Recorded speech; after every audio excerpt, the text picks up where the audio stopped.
I'm Caryn Hartglass. You are listening to It's All About Food. It's been another whirlwind week for me. I started off last Tuesday, spending the entire day from 5 a.m. to 10:30 p.m. at a local election polling site.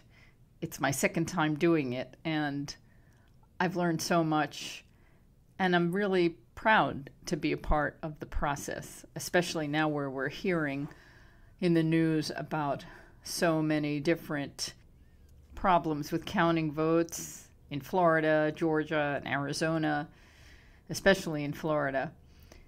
And seeing the process in New York, I'm not saying it's perfect, but I could see how things could go wrong and I could see how things could go right. I was especially proud of the group of people I worked with because both sides, Republican and Democrat, including all the other parties that were represented there, really made an effort to count every vote and protect every vote and protect the integrity of every vote. Now, perhaps that's not the same all over the country, but I was happy to see that it was where I was. In fact, we did whatever we could to count every vote. It was really crazy last Tuesday. The line started before we opened the doors at 6 a.m., and there were lines all day long. There were only a couple of lulls, I would say, around 11 o'clock and maybe between 2 and 3, but it was always busy, and we had to keep working. It was a long day. But one of the things that I became aware of is that if someone needs help making a vote, for example, if they can't make their own vote in the privacy booth that we offer them in New York, there are two different options. In the standard privacy booth, where it's just a booth, there's nothing electronic or anything about it, there's just a pen in there, there's a plastic sheet that people can put over their ballots to enlarge the type if they have difficulty reading small print. There's also another booth that has so many different technical options in it for people with so many different kinds of possible disabilities. It's just amazing how everything was thought through so that anyone who had a particular disability could vote. So in the simple privacy booth, if someone, for example, was blind or had difficulty seeing, we could have one Democrat and one Republican go with them into the booth and mark their ballot for them and make sure the integrity of their vote. And we did that. And I was happy to work with a fellow Republican. I'm a registered Democrat. And I trusted him, and he trusted me. We had worked together in the midterm, in the primary election, and so I knew who he was and what he was about. And there's a certain sense of pride when we're all working together for the same mission, which is to keep the integrity of the vote. It was a really difficult day. One thing that kept me going, though, was food, because it's all about food. I brought my soaked oats with me, and I didn't really get a chance to eat them until about noon because we were so busy. And then maybe at about 2:30 or 3 o'clock, I got a lunch break, and Gary made this amazing spread. Fortunately, the poll site is just across the street from where we live, and for under an hour, I felt like it was Thanksgiving. Would you like to know what he made? Yeah. So we had this cauliflower dish cooked with sun-dried tomatoes that he braised with a tahini sauce. Oh my goodness. We once had a cauliflower dish at a restaurant called True Food Kitchen in California. It was co-founded by Dr. Andrew Weil, and it has a cauliflower dish that they have a tahini, a chipotle tahini kind of sauce with it, and the mix is just amazing. So keep that in mind when you're making cauliflower. If you have some tahini on hand, get a little creative. And I had just made this savory vegetable pie the day before. And we had some of that along with a fresh cabbage slaw. It was just a fantastic, fantastic lunch. And I went back nourished and ready to go for like another 8 hours. After the elections, the following morning, I was on a plane to Houston to be with someone very close to me who had scheduled some cancer surgery, and I needed to be there with them. I have not been to Houston. I've been to other parts of Texas, and that was primarily in the 90s when I worked as an engineer. I would go to a number of different companies like Texas Instrument and some other semiconductor companies. And I can't say that I know Houston at all, but what I saw when I was there was very encouraging, very inspiring. So I spent the bulk of time at the MD Anderson Cancer Center, which is the #1 cancer hospital in the country. Now, I live in New York City, where Memorial Sloan Kettering Cancer Hospital used to be #1, and now they're #2. I have to say, in my personal opinion, I did not have a good experience at Memorial Sloan Kettering when I was looking for places to treat my cancer. And that was 12 years ago. And I've been back to Memorial Sloan Kettering a number of times to be with other people close to me who were going through treatment, or to sing a concert. I sang for some patients there. And I still didn't like the feeling that I got there. And, you know, it's important when you're selecting a doctor, when you're selecting an institution to go to for treatment, you need to follow your gut. You need to follow your intuition. It doesn't matter how a certain place is ranked. You have to feel good about the people that are working with you to make you well. Because if you don't, the outcome is not going to be as successful, in my opinion. I was blown away by MD Anderson Cancer Center, and let me tell you why. #1, the team of doctors that the patient I was with had were all women. They were women who were smart, upbeat, kind, and fit. Now, I wasn't used to this in many of the other hospitals that I've been in. Oftentimes, doctors don't look very healthy. Certainly, they look tired because they're working very hard, but usually they're a bit overweight and they're not in shape. And don't we want doctors taking care of us who are taking care of themselves? What's very encouraging by seeing a whole team of women doctors, and this doesn't mean that I want all doctors to be women. I think everyone who wants to be a doctor should have the opportunity to be a doctor, men, women, all of those who don't identify. I don't care what gender you have. But what I like about it is some of the feminine characteristics that humans have that have been pushed aside out of business and out of medical institutions is now being embraced.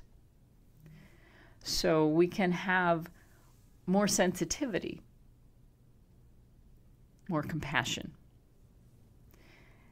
And at the same time, these doctors are clearly passionate about what they do and do a great job. I have been in many different hospitals over the years, not something that I'm bragging about, but I've been in hospitals for my own treatments. People close to me have been in hospitals, and it's important for people who aren't well to have loved ones around them. Love heals. And I've seen all kinds of things. The creepiest thing that I've seen is when there's someone in their bed, usually someone elderly, and they're just yelling out, "Nurse, nurse," and no one is attending them. This did not happen at MD Anderson. They have a rule, a 2-minute rule, that if someone calls for a nurse, you have to be there within 2 minutes. And everyone, all of the staff, was friendly and courteous. And if you were standing in a hallway and looked confused, somebody would come up to you and help you. I was very, very impressed. I had never seen this in a hospital before, and what was really encouraging about it is I saw what was possible. Now, I don't know how they've made this hospital with these policies that work so well. I don't know how it happened. I don't know what it costs to be treated there, but I just know that this model is possible. And it's encouraging. Now let's get to the food part. The first day I got into Houston, we ate out at a little restaurant. We looked for vegan options. Of course, there weren't many, but there were restaurants that had options. There weren't all vegan restaurants, at least not near where we were staying. But there was this one little place called Sunshine's, and it was a restaurant, counter service restaurant, where you would order what you wanted and bring it to your table. And they called it a little deli grocery, so you could buy some products if you wanted to. And it was nice. The food was good.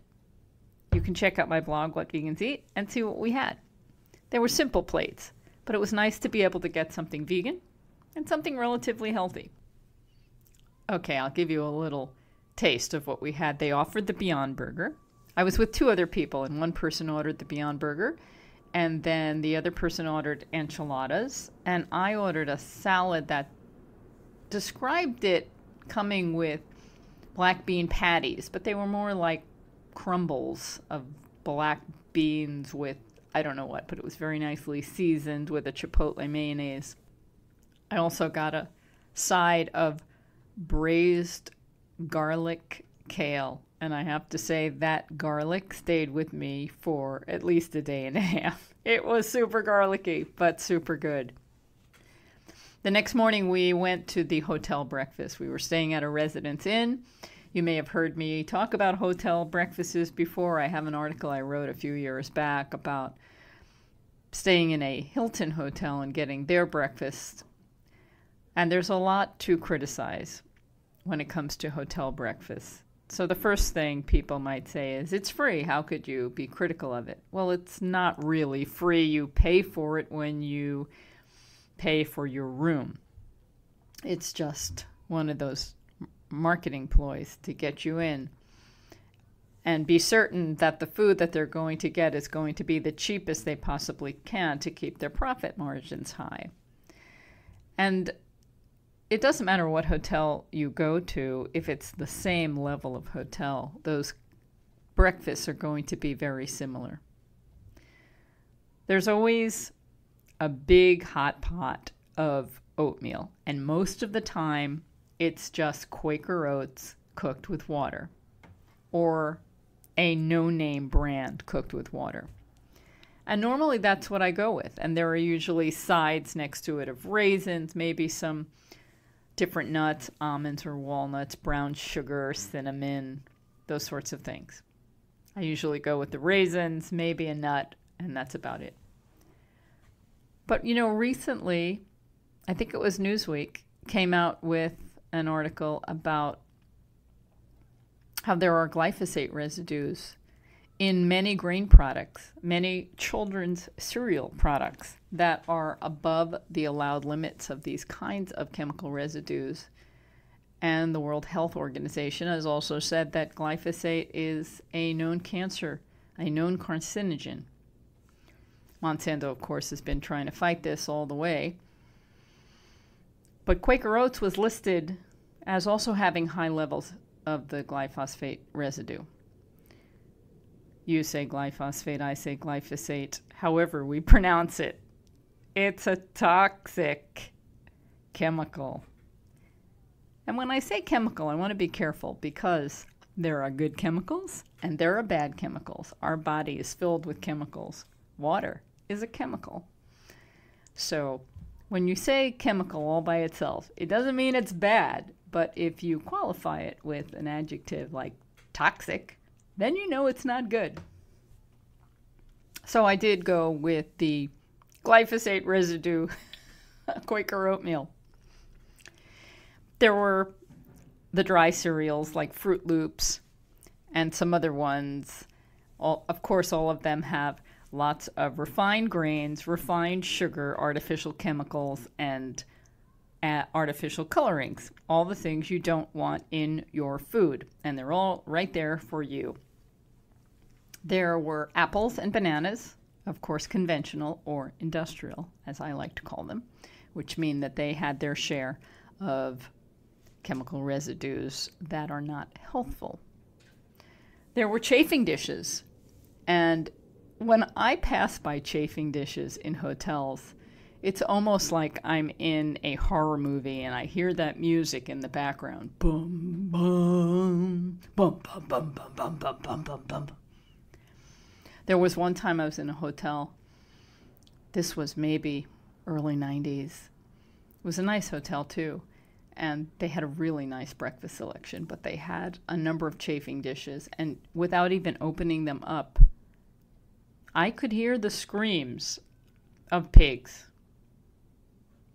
just from the odor that was coming out from the chafing dishes. I knew what was under those chafing dishes was, quote, food that came from abused, tortured animals. So there was probably sausage and bacon. Maybe there were eggs, and you know that those eggs came from chickens that were confined and debeaked and living in their own crap in a horrific environment. And that's your free breakfast. Yeah, and most people love it, and they eat it up. I didn't want to go back there, let's put it that way. But for one meal, it was okay. Well, the next day, we spent going to a lot of doctor appointments, preoperative appointments, and we hadn't gone shopping yet. So I had to take a visit down to the cafeteria. I love visiting hospital cafeterias. Once upon a time, they were really terrible. And maybe there are many that still are. But the encouraging thing is some of them are getting better. Not only was the staff very courteous, like I said before, everyone at this hospital has been trained to be courteous and helpful. But there was all kinds of relatively healthy food. Now, I didn't see anything that was marked organic, but there was a big salad bar with lots of healthy options. And there were a number of cooked vegetable sides that were vegan. So I was able to prepare a couple of really giant salads. After all of the appointments, we went to Whole Foods, which wasn't that far away. Now, Whole Foods was founded in Austin, so you know there's going to be a number of them in Texas. Okay, the other caveat is that Whole Foods is now owned by Amazon. So what are you going to do? But I was glad Whole Foods was there, and we bought purple sweet potatoes and orange sweet potatoes. I was trying to think, what could I make that I could cook and have and bring with us when we need it that's nutritious and delicious, but also soft, because the person I was with was having some surgery that involved the head and the jaw, and we weren't sure if they would be able to chew very well. So I wanted to have foods that would be soft, and sweet potatoes mashed is a very nice soft food. I bought a lot of them. And then I made a dinner in the hotel afterwards consisting of cannellini beans, a very nice tomato sauce that I found that didn't have any sugar in it. I'll get to that in a minute. Red quinoa, and some mashed avocado with lemon juice and green onions. So I can call that a guacamole of sorts, right? When we were in the store, I was thinking maybe I should just get some bricks of vegan soups, like a butternut squash or something that would be easy and easy to eat without chewing. I looked at every package of Pacific vegan soups and the Imagine soups that are vegan. Are you familiar with those products that come in the large bricks? Every one of them had sugar in them. Who's putting sugar in soup? Everybody. Now, this was after I was trying to find a tomato sauce, a marinara, that didn't have sugar in it. And it was hard. There is sugar in everything, folks. If you're not making food at home, you need to be really vigilant about reading the labels. I cooked up a big pot of sweet potatoes, and we had had enough for dinner that night not to have any of the sweet potatoes. But I knew that we would be enjoying them for the subsequent days that we would be in Houston. The following day was surgery day, and I had brought some foods with me to eat. I had bought some organic apples and bananas, and I brought for breakfast a cup of purple sweet potatoes. Okay, here's another suggestion here. You can have sweet potatoes for breakfast. If you're bored with your daily oatmeal, I had suggested having beans for breakfast. Well, my new craze is sweet potatoes, purple sweet potatoes. They're great for breakfast, and they're delicious, especially if you cook them the way I suggest. Purple sweet potatoes are notoriously dry, which is why I prefer to boil them and cook them long enough so that they get soft. The longer you cook them, the sweeter they'll get. Now, these were particularly sweet, and I'm going to guess why. I cooked them along with orange sweet potatoes in the same water.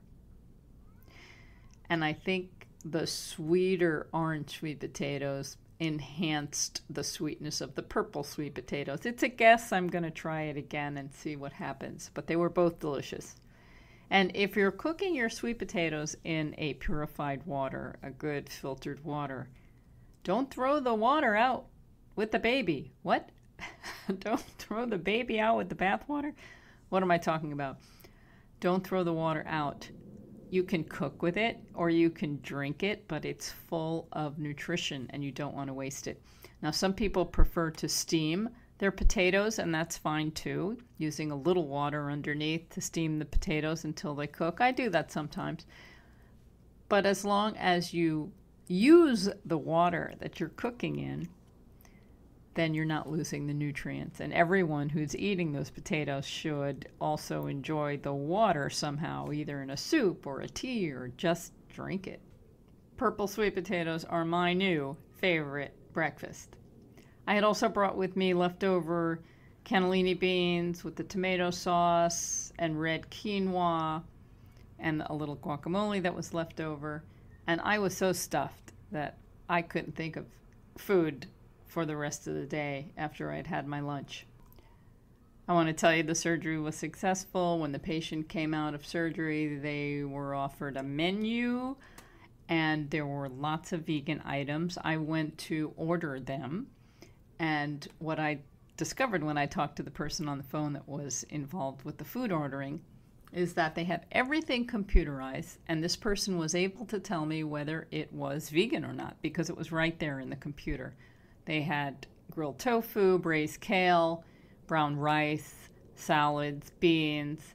You could really put together something that was relatively nourishing and free of any animal products. And that's exciting to me. So encouraging. I will admit there were some staff people who were very nice, but pretty ignorant about food and nutrition. And for those who looked at me like with deer in the headlights kind of expression when I was talking about food, I just gave them my card, Responsible Eating and Living, and said, go to my website and see what vegans are eating every day. My blog, What Vegans Eat, has almost 1,500 posts.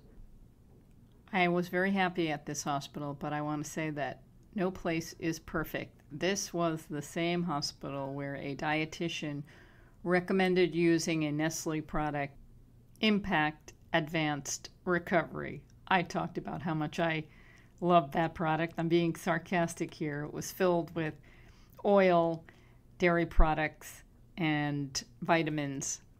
The kind of vitamins you don't want to supplement, the kind of vitamins you should be getting from whole plant foods.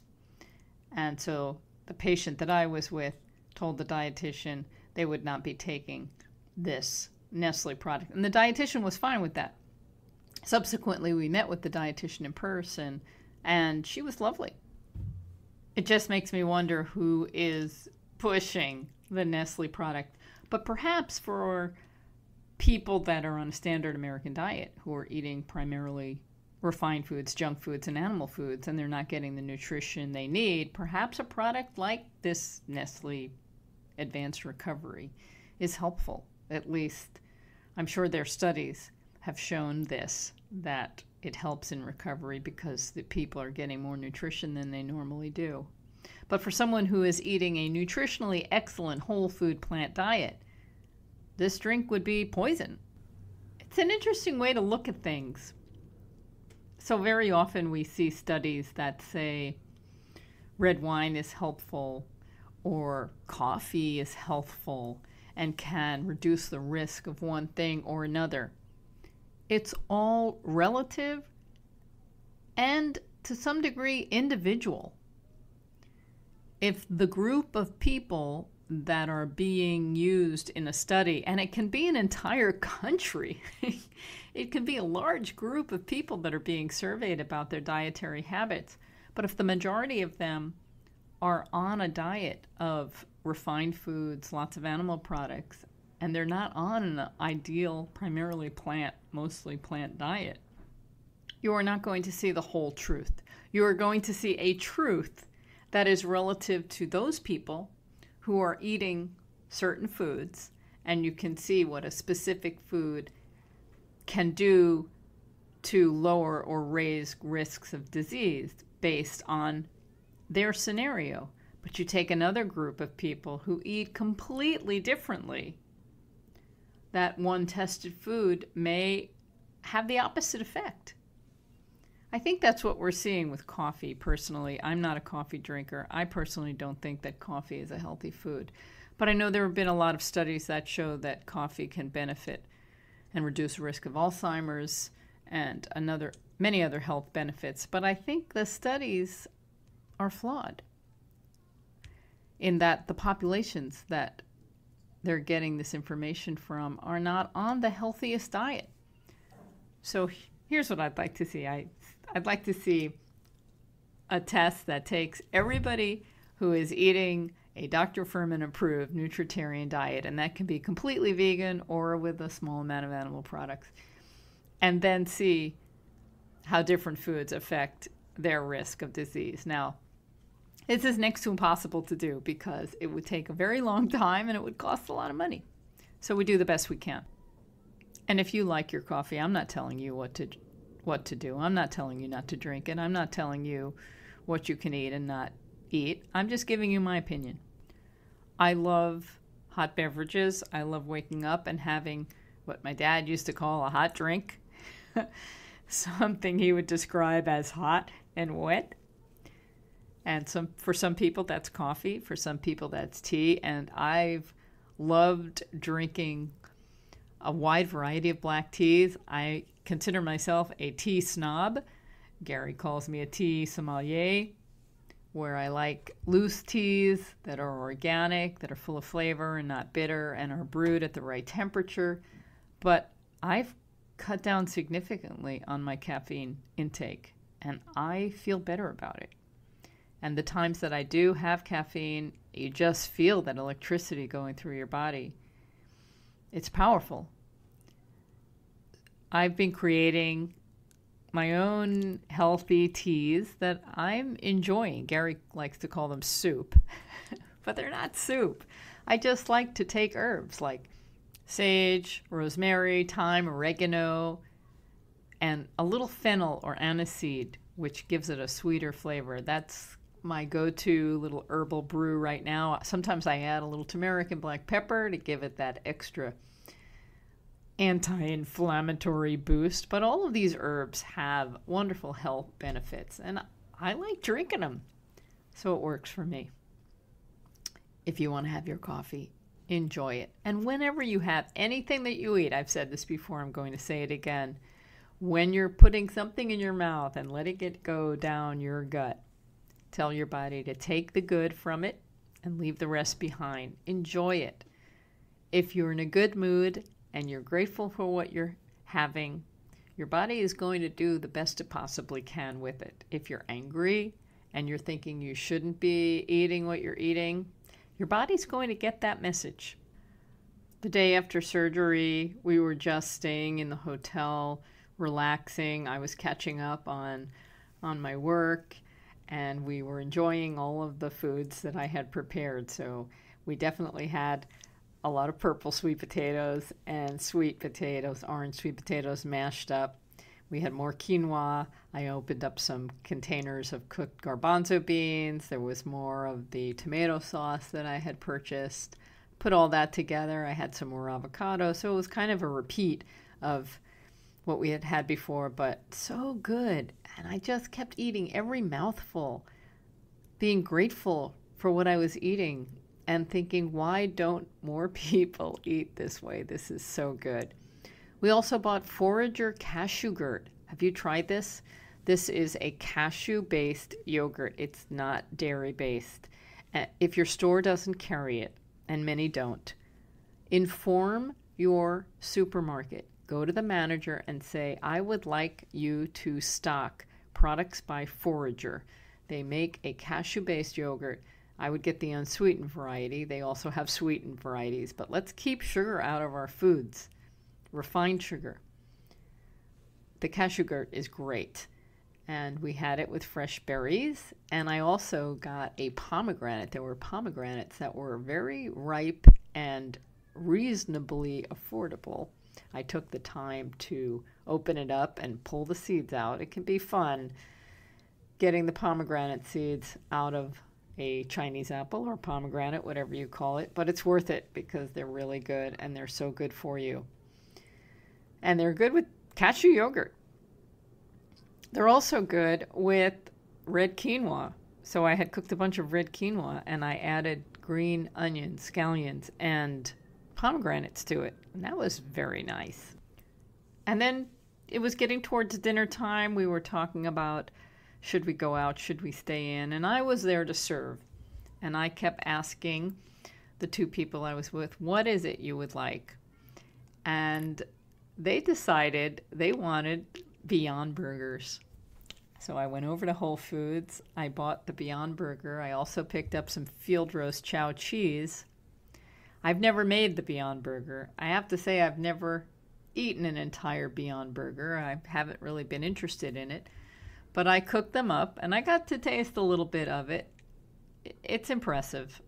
I will admit it. I've tried little bites of them before, and I was like, okay. But I can see why people are excited about this product. It's very burger-like if you like a meaty burger. And the chow cheese also is quite good for a cheeseburger fix. They were very happy with that. And I did it right in the hotel. And I served it with a baby kale salad, massaged with some avocado and lemons, and added in the pomegranates and some raw onions. It was a really nice meal. I have to say that it's somewhat fun for me to make meals in a hotel room that has an efficiency kitchen or a very limited space. And over the last few decades, when I've been in a variety of different hotels, or maybe not even in a hotel, maybe in someone's home, wherever it may be, I like the challenge of finding a way to make delicious, nutritious meals, no matter what the constraints. Sometimes I'm in a phenomenal kitchen with all kinds of pots and pans, the best of everything. But when I'm in a very small space, like I was this past week in the hotel room, there wasn't much room for chopping. There was a tiny little chopping board. And sometimes in some places you don't even have a chopping board, a cutting board, and you end up cutting on a plate or something like that. I still find it fun. But I think there are some skills that are very useful no matter where you are to be able to prepare a meal. And I know many people today are challenged with making meals for many reasons. And I personally believe it's an essential part of eating healthfully when you know how to make a few simple dishes, a few meals that you can always go to and that you enjoy. And when you don't, it's exceptionally challenging. So I'm here, and I want to help anyone out there who's listening who finds that they're challenged in the kitchen. You know, I love to say, find your kitchen. Because once you learn some of these basic skills, you really can prepare food anywhere, even in these tiny little spaces in hotel rooms. And I live in New York City. I know lots of people who have very small apartments, or maybe the apartment itself isn't that small, but the kitchen space is really, really tiny. The counter space is tiny. There's not a lot of room to store things. And this is where planning, preparation, organization really come in handy. And again, I know some people are challenged when it comes to organizing things. From time to time, I will visit someone's kitchen and help them arrange it to make it more useful. And I want to share some of those tips with you. I've done that from time to time, and I think now that I'm thinking about it, now would be a good time. Now, one of the key things is to have at least one good knife that is sharp. When I was in the hotel this past week, I didn't have the best chopping knife, so that was a bit of a challenge. There was a little like paring knife, I'm not even sure what it was, and there was a steak knife, and that's what I used to cut up most of the vegetables I was using, and there was a bread knife. I don't know who selected these utensils, but I would recommend one good cutting knife. It would be nice to have 3 good cutting knives, actually, a very large one and then some smaller ones, and a good chopping board. Now, when I say a good chopping board, I don't mean expensive. I have a very favorite chopping board. I've bought about 10 of them, and they're from IKEA or IKEA, depending on what country you're from and how you pronounce it. And it's a beechwood cutting board. Right now they're selling for $7.99. The first time we got them, I think they were around $5. And I have the 2 original that I bought, I don't know, 10, 12 years ago. And we recently bought another 6 or 8, I don't know, that we haven't even used because the original 2 are still going strong. I've never coated them. Some people recommend when you get a wooden cutting board that you should season them with oil, and I've never done that. What I love about them is they're wood, but I also like it that they're only about a 1/2 inch thick, so they're light, and when you're done chopping on them, you can bring them to the sink and rinse them right away. Now, I know some people who like to have 2 cutting boards, one for pungent kinds of things like garlic and onions, and the other for fruits and things, so you don't mix the flavors. Have you ever cut garlic on a cutting board or onions and then chop strawberries or something and you get that garlicky onion flavor on your strawberries? It's not always the best thing. I don't pay attention to that. I haven't had a problem with that very often, and I'll cut everything on the same cutting boards. But it's so essential to have a cutting board that works for you. And these are the simple things. And like I said, in the hotel, I didn't have this kind of cutting board, my favorite kind of beechwood cutting board. It was one of these polyethylene white plastic, super tiny cutting boards. But again, if you know what you want to make and you plan or think about it ahead of time in your head and organize, you can do everything on a tiny chopping board. So think about the things that you need to chop, and perhaps prepare some plates and bowls on the side, so when you only have a little amount of space on the chopping board, you can chop one thing, put it aside in a bowl or a plate, and then chop something else and move that to a plate or a bowl. And then you have the real estate. You have the room to do what you need to do, especially if you're thinking ahead. In this particular space, I had a microwave. Now, I have to make a disclaimer. I rarely cook with microwaves. But in a space like this, where I had 2 electric burners and a microwave, I decided I would use the microwave for some things. And that may be your best option. The data's been very mixed about microwave cooking, whether it's harmful or beneficial, and how it compares with other kinds of cooking. So it's really something that's up to you. I try to minimize my use of it just because I like cooking, and I like cooking in a classic way, and I don't think that microwave cooking really gives me the quality. And then there's that possibility that it might be doing some damage to the food that I don't know about. So I avoid microwave cooking, except when I'm in these tiny spaces in hotels and I don't have many other options. But in this case, I thought about what I want to make and how I'm going to do it ahead of time. What foods am I going to cook in the big pot that I was given at the hotel? What foods am I going to cook in the frying pan?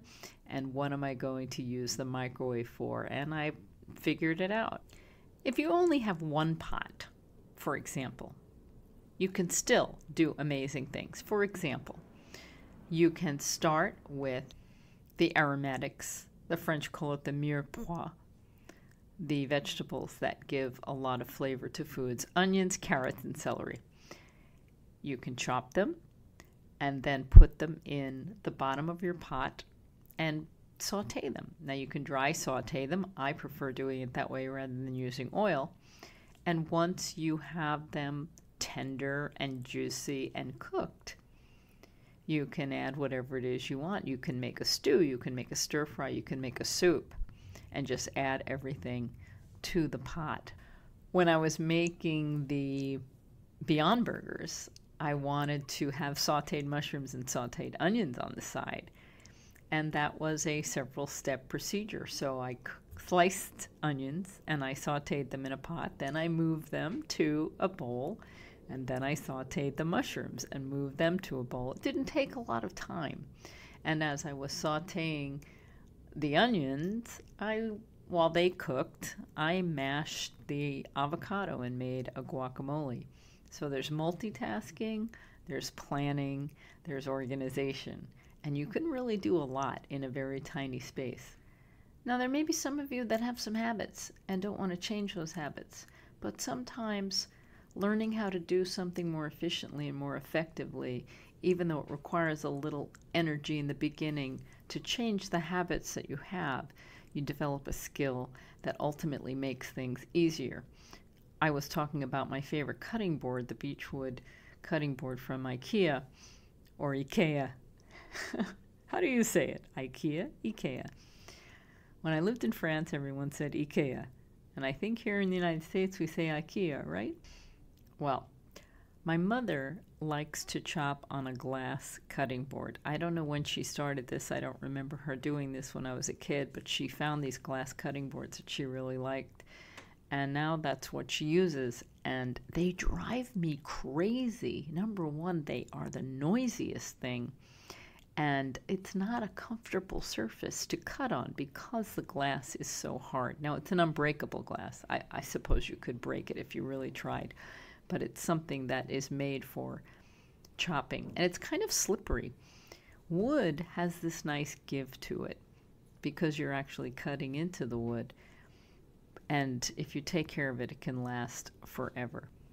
And then those white plastic polyethylene chopping boards I mentioned before, I don't like using anything that's plastic. In a pinch, I'll go with it. But for the most part, I prefer using a natural surface like wood. And I know that some people have just gotten used to cutting things on a plate. And believe me, it's really worth taking the time to learn how to chop on a cutting board rather than a plate. Like the glass cutting board, a plate typically doesn't have that give that you need to really make it easier in chopping food.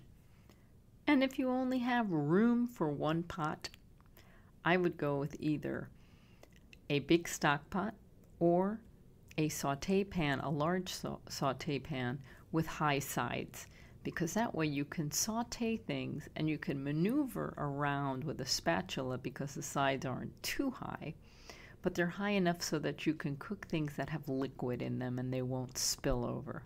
I love those saute pans with the high sides.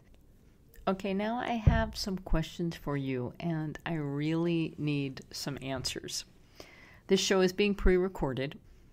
While this show is being aired, I will be attending the Work It 2018, a women's podcast festival.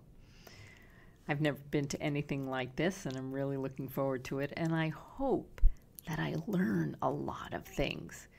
This festival is focused on helping people primarily start podcasts, but I think I'm going to pick up a few tips. I've been podcasting for almost 10 years now with the Progressive Radio Network. Shout out to all the PRN folks out there. Thank you for being there and doing such an awesome job. And so there are things I need to know from you. If you've been listening to this show for a long time, my first question is, which shows have been your favorite shows? I really would like to know. Do you remember? I know which shows have been my favorite shows, but I'm wondering what's been the most helpful or the most interesting for you. There have been so many of them, it's difficult to remember, but the easy way to remember is to go to responsibleeatingandliving.com, go to the radio tab, and click on, you have a number of options. You can click on the guest index, which lists every person I've ever spoken to on this show, and that's a long list. It's kind of hard to navigate. The other way to do it is to go by year and see the programs that have been aired every year and see if you remember any of them and see which ones stand out as the ones you really enjoyed. I'd like to know what they are. So can you help me?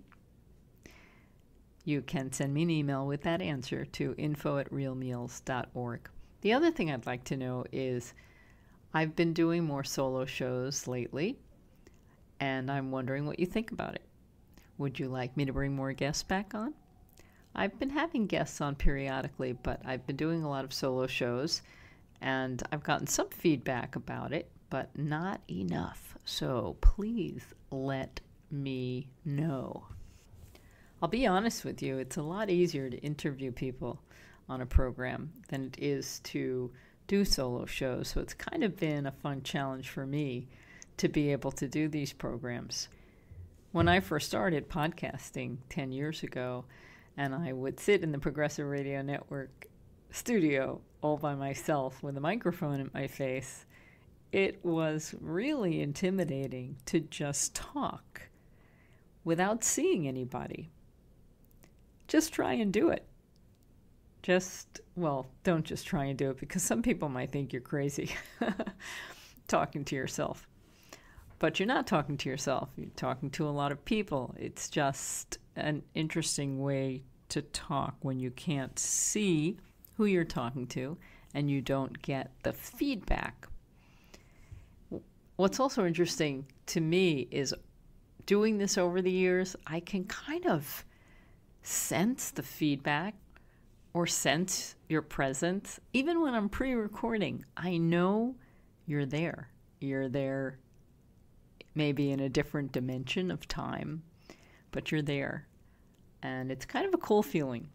But still, I need direct feedback in form of an email. So please let me know the two things.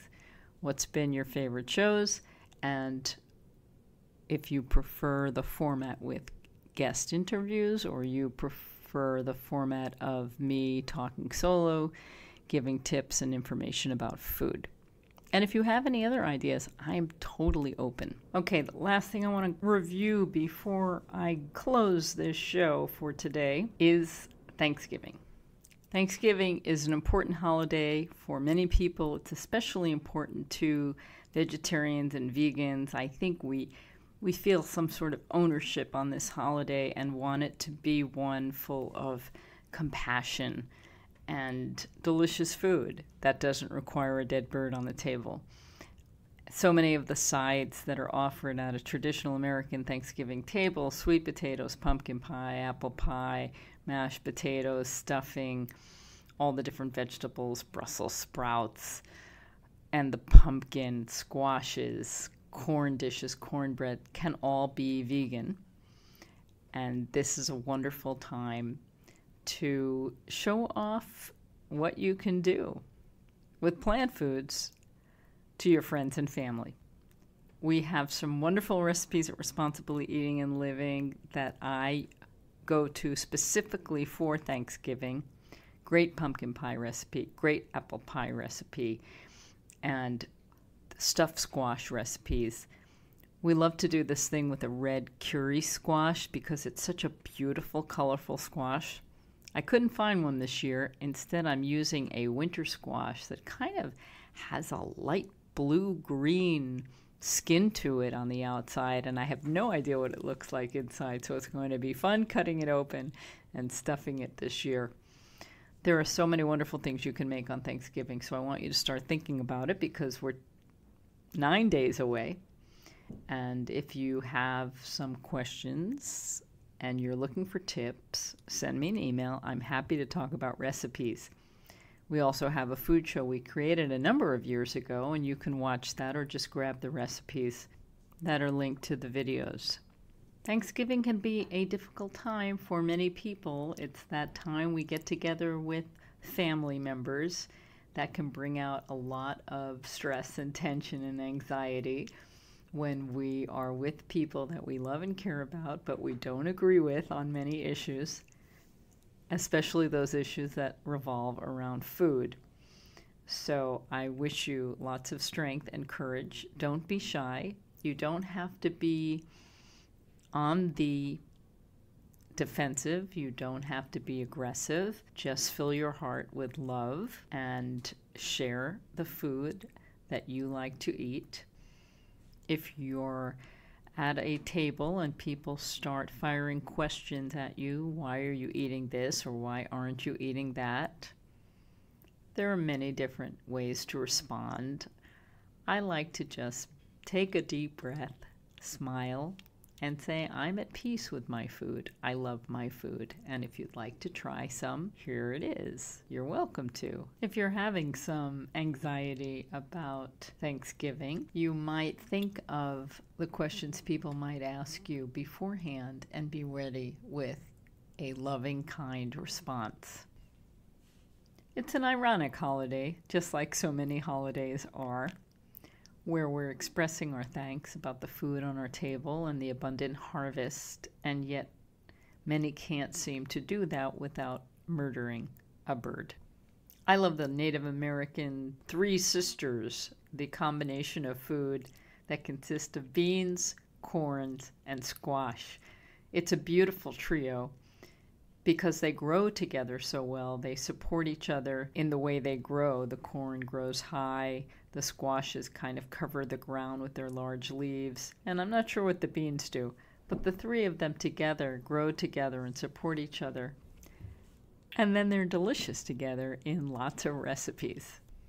So if you want to come up with a really good traditional Thanksgiving recipe, think of the Three Sisters: squash, corn, and beans. That's my show for you today, folks. And remember, please answer my questions and send me an email to info@realmeals.org. info@realmeals.org. I'll be back next week and I'll tell you everything I learned at the Work It Festival regarding podcasting. I'm Caryn Hartglass. You've been listening to It's All About Food. Have a very delicious week.